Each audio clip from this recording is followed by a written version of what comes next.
व्यक्तित्व भी जहरीला करता है। तो आज कहीं ना कहीं हम गांधी को समाप्त कर रहे हैं इस जहर से, क्योंकि विचार का एक जो स्रोत होता है वही जहरीला हो गया तो फिर जहरीले विचार भी आएंगे।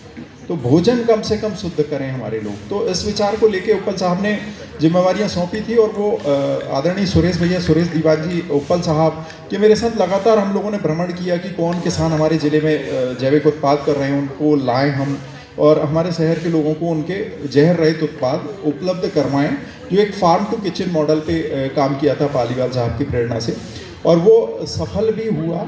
और मैं कहूँगा कि इतना सफल हुआ कि आज हमारे जैविक बाज़ार के संचालक मुझे नहीं पहचान पा रहे थे कि आप वहाँ किस भूमिका में थे। अभिनंदन हमारे बीच से है, हमारे जैविक बाज़ार से। ऋषभ हैं, यहाँ कच्ची घानी तेल लाए हैं। आप यहाँ गौ कृपा के जो कुछ लेके आए हैं, तो ये हमारे 3 लोग यहाँ प्रतिनिधि हमारे जैविक बाज़ार इटारसी से हैं यहाँ। तो अभिनंदन खास तौर से मुझे पहली बार मिली, तो उन्हें पता नहीं था कि उस जैविक बाज़ार का कोऑर्डिनेटर मैं हूँ या रहा हूँ या जो भी है। तो मैंने कहा आप लोग इतने स्वावलंबी हो गए, जो हमारा प्रयास था। 19 अगस्त तारीख आज भी याद है, 6 अगस्त 2019 को पहला जैविक बाज़ार हम इटारसी में आयोजित किए थे, और बाबूलाल दहिया जी ने उसका इनॉग्रेशन किया था। और आप हैरान रह जाएंगे कि हमने एक रेस्टोरेंट को किराए पे लेके वहाँ एक जैविक बाज़ार लगाया था। 10,000 रुपये उसका किराया, और भोजन हमारे आगंतुक किसानों का हम लोगों ने चंदा करके पेड किया था, जो लगभग 4 माह तक ये अनवरत जारी रहा। 4 माह तक प्रति माह वो जैविक बाज़ार लगाती थी, और 4 माह के बाद उसका फ्रिक्वेंट बढ़ा, कुछ जगह मिली, एक पार्क मिल गया, पार्क में लगाया, फिर सड़क पे लगाया। तो एक बड़े सहृदय एसडीएम ने हमें बहुत मदद की, नाम लेना चाहूँगा, जो आजकल जबलपुर में हैं, मिस्टर रघुवंशी, मदन सिंह रघुवंशी। वो एक दिन जैविक बाज़ार अपनी पत्नी के साथ आए, और हमारे किसानों का भीगता हुआ सामान सड़क किनारे जैविक बाज़ार लगा था, वो भीगता हुआ सामान देखा नहीं गया उनसे। तो उन्होंने कहा हेमंत जी, हम इसके लिए कुछ इंतजाम करते हैं, आप ऑफिस आइए, हम बैठ के चर्चा करते हैं। हमारे कुछ पत्रकार साथियों ने मदद की, और आज आप हैरान रह जाएंगे कि इटारसी जैसे शहर में, जहाँ राजनीति और टांग खींच इतनी है, राकेश भैया बहुत अच्छे से जानते हैं क्योंकि हम जन्मजात उस भूमि से जुड़े हैं, तो वहाँ इतनी टांग खींच है, इसके बावजूद भी उस संघर्ष में भी एसडीएम ने अपनी रिस्क पे पंडित भवानी प्रसाद मिश्र ऑडिटोरियम का बेसमेंट हमें हर रविवार के लिए जैविक बाज़ार के लिए दे दिया, और मौखिक आदेश पर दे दिया कि आप लगाइए, मैं हूँ। तो जैविक बाज़ार आज उस ऑडिटोरियम में लग रहा है, हर रविवार को लग रहा है, और इतना बढ़िया सेटअप है कि ये ग्रुप बना है। वहाँ उपभोक्ता अपनी ज़रूरत की चीज़ें वहाँ डिमांड डाल देते हैं कि ऋषभ जी आप गुड़ लेते आइए, ऋषभ जी आप तेल लेते आइए, और बाकायदा ऋषभ जी वहाँ आपूर्ति करते हैं। बहुत अच्छे संतुष्ट, भले वो 250-300 परिवार हों, लेकिन हम कहीं ना कहीं उस कार्यक्रम में सफल हुए कि उन 250 परिवारों को जहर मुक्त कर पाए। तो ये एक छोटी सी पहल थी जो मुझे जिम्मेवारी दी गई थी, और मैं सौभाग्यशाली समझता हूँ कि उस जिम्मेवारी को निभा पाया। तो अभी राकेश भैया से इसी तारतम्य में चर्चा हो रही थी कि गांधी जन सम्मेलन हम कर लेते हैं, तो वहाँ उस जिम्मेवारी से मैं अब इन लोगों को दे के मुक्त हो जाऊँ।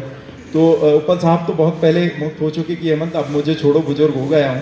तो मैं भी कम से कम अब वाकई में अभिनंदन जैसे लोग अब आगे आएंगे तो ये लोग संभालें ना, आगे विरासत संभालें, तो हम जहर मुक्त समाज को कर सकें, लोगों के विचारों को जहर मुक्त कर सकें।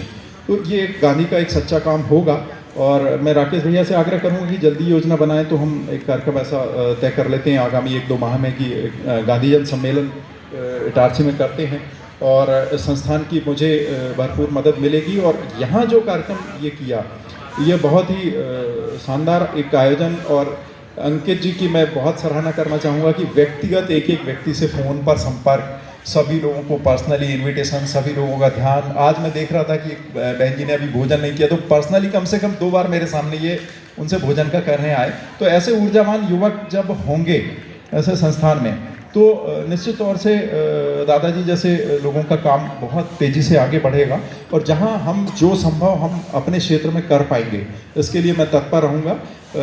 मुझे अभी पता चला था कि भोजन व्यवस्था आसरा संस्था से की गई है, तो मैं अपना वृद्धाश्रम से की गई है, तो मैं एक अपना भाव व्यक्त करना चाहूँगा कि अंकित जी, मेरी ओर से 1 क्विंटल जैविक चावल मैं उस संस्थान को भेजूँगा फरवरी माह में।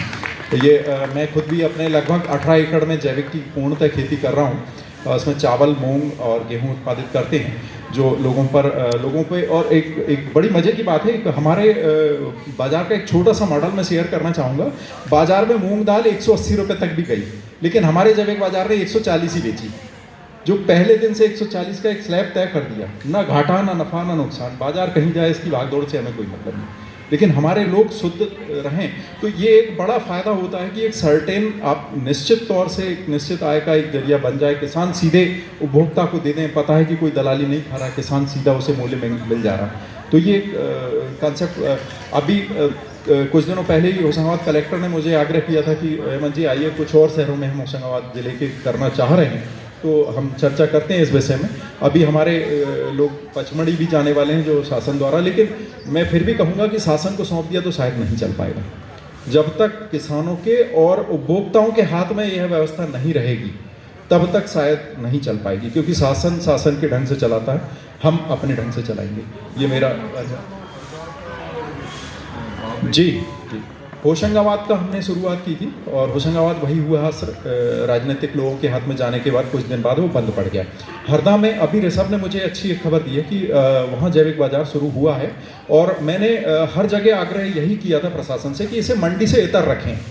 अमूमन प्रयास ये हुए हैं शासन की तरफ से कि मंडी में ले जाके एक कोना आपको दे देंगे कि जैविक, और वहाँ वो घालमेल हो जाएगा कि आपका जब बिकते दिखेगा, आपके पास उपभोक्ता आते दिखेंगे, तो जो अन्य लोग हैं वो वहाँ आकर्षित होंगे और अपनी सब्जियाँ एन केन प्रकारेण वो रास्ता बना के और आपका नाम वहाँ खराब करने की कोशिश करेंगे। तो इसे मंडियों और जो चालू बाजार है उससे इतर रख के इसका एक अपना प्लेटफॉर्म तैयार हो, ये प्रयास हो। तो अभी ऋषभ ने वही बतलाया कि वहाँ कुछ अलग जगह पे हरदा में हुआ है, तो शायद सफल हो जाए, जाके हम एक बार देखेंगे। और हमसे जो भी बन पड़ेगा सामाजिक स्तर पे, हम ना शासन से मदद चाहेंगे ना बहुत बड़ी हम अपेक्षा भी रखेंगे कि कहीं कुछ हो, लेकिन हाँ किसानों का माल कब जाए, उपभोक्ता तक सही से पहुँच जाए बगैर दलाली के, तो ये एक बड़ी उपलब्धि होगी कि सीधा शुद्ध मिल जाए। गारंटी तो किसान ही दे सकता कि मैंने डाला या मैंने नहीं डाला, क्योंकि बीच में दलाल नहीं दे सकता, बीच में एक दुकानदार नहीं दे सकता। तो ये हमारा एक छोटा प्रयास था इटारसी में जो सफल है और रहेगा जब तक हम कोशिश में हैं। और आप हैरान रह जाएंगे कि हमें सबसे ज़्यादा 2 कम्युनिटी ने सहयोग दिया था। एक कम्युनिटी को मैं मिल के मानता हूँ कि पत्रकार और साहित्यकार एक ही कम्युनिटी होती है, दूसरा डॉक्टर्स। तो इटारसी में हमने जो हमारे प्रचार के माध्यम इन दोनों कम्युनिटी को बनाया था कि उन्हें हम साथ में लेके गए कि आप प्रचार करिए, लोगों को बताइए कि आप शुद्ध खाइए। तो ये एक समाज का एक जो वर्ग था, अभिजात वर्ग जिसे हम कहते हैं या प्रबुद्ध वर्ग जिसे कहते हैं, उसने उसका प्रमोशन किया तो कहीं ज़्यादा सफल हुए। तो जिम्मेवारी उनकी थी, उन्होंने अपना नैतिक दायित्व समझा, वहाँ जाके किया। तो हम ऐसे लोगों को मोटिवेट करें कि आप आगे आए। बहुत सारे डॉक्टर्स इस चीज़ को फेस कर रहे हैं, मैंने फेस किया, मैंने कम से कम 5 डॉक्टर से कंसल्ट किया। मैंने फेस किया था कि उन कृषि के जहरों की वजह से मेरी माँ को कैंसर हुआ। तो ये आज बुखार, आज हैरान रह जाएंगे, मैं बंसल हॉस्पिटल अपनी माताजी को लेके आता था तो बुखार से ज़्यादा की ओपीडी कैंसर की, इतनी लंबी लाइनें कैंसर की, हर दूसरे तीसरे घर कैंसर है। आप देखिए, आप गांव में चले जाइए, हर दूसरे तीसरे घर कैंसर है। तो ये कहीं ना कहीं खेती के जहरों से उपजा है।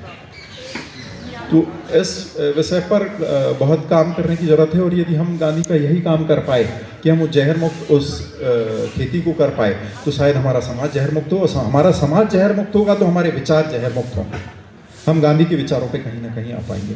धन्यवाद मुझे यहाँ बोलने का अवसर दिया।